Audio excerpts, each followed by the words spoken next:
This video is going to show you how to do a two-factor ANOVA using Excel and the add-on package StatPlus. In this case, we are interested in asking the question, is there a difference between my treatment and control plants over time?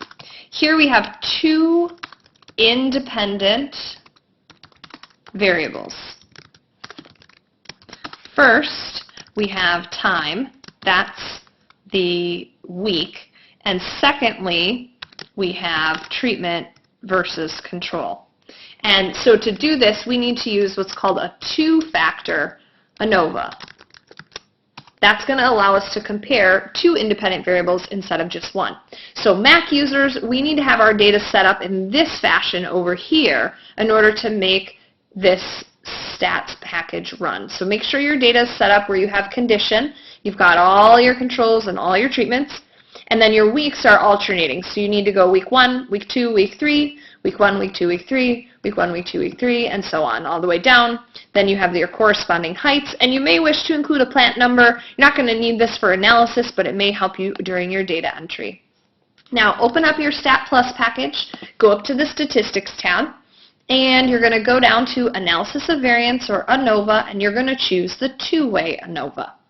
Now this input looks a little bit different than before, because before we could just select a data set all together, and this time we have to select things differently. The response is where you want to start, and the response variable is your dependent variable. It's what you're measuring. So in this case, we are measuring height. That's right. So we're going to select the height. That's what we're measuring. And then we're going to toggle back to StatPlus. We're going to choose the two independent variables. Those are simply called factors.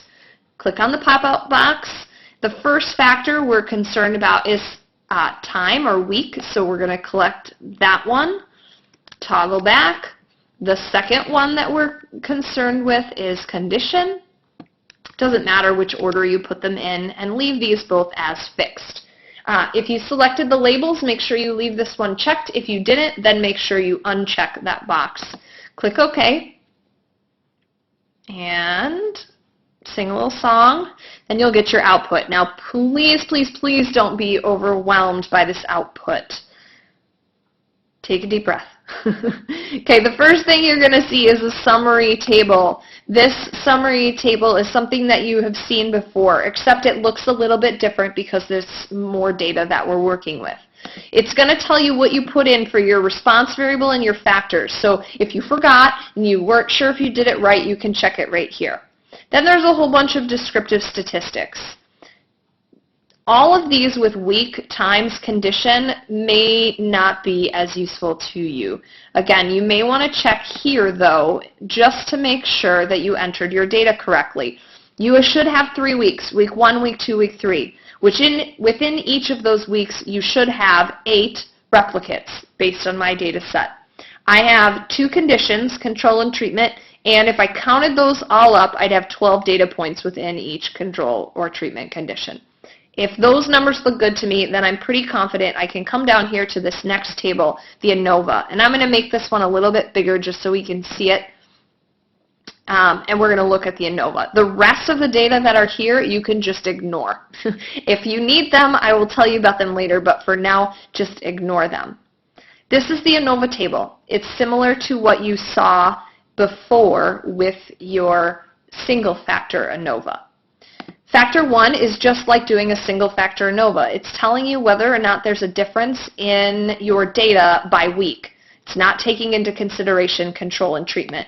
This one is just telling you if it's different between the control and the treatment, but it's not considering week. And so this factor 1 by factor 2, sometimes it's called an interaction, is the one that you really want, because that one's going to tell you whether or not your question of interest is actually different. If you read across, you're going to want to go to this p-value right here. You may see a 0 right here, but it's not really 0. Come up to your doc here, and you'll be able to see that it's 8.45 times 10 to the negative 7th. And that is the p-value that you are interested in. Again, you're going to compare that to 0.05 and make your decision about significance. There we go.